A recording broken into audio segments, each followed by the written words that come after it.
Hey everyone, I'm Father Jeff Walker, a priest of the Diocese of Toledo, Ohio, and this is Awaken the Word. Today's word from the Gospel of Matthew.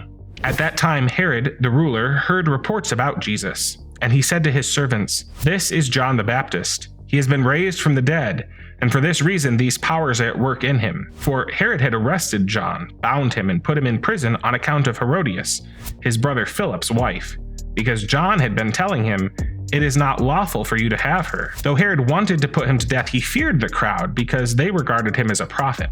But when Herod's birthday came, the daughter of Herodias danced before the company, and she pleased Herod so much that he promised on oath to grant her whatever she might ask. Prompted by her mother, she said, "Give me the head of John the Baptist here on a platter." The king was grieved, yet out of regard for his oaths and for the guests, he commanded it to be given. He sent and had John beheaded in the prison. The head was brought on a platter and given to the girl, who brought it to her mother. His disciples came and took the body and buried it. Then they went and told Jesus. I'm always developing a deeper devotion to St. Thomas More. Not only is he the patron saint of the parish I pastor, but I was also ordained on his feast day, so he's in many ways the patron of my priesthood as well. Thomas More has much in common with John the Baptist. They were both martyred because they stood up for the truth in the face of a secular power that was determined to engage in an illicit marriage. That's awful specific.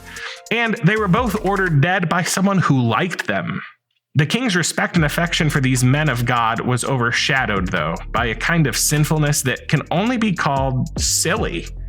In a scene from the film A Man for All Seasons, as he watches all of his friends betray him with false charges of treason, Thomas More realizes that his friend Richard has been promoted to Attorney General of Wales in exchange for testifying against him. St. Thomas More says to him, "Ah, but Richard, it profits a man nothing to gain the whole world if he should lose his soul."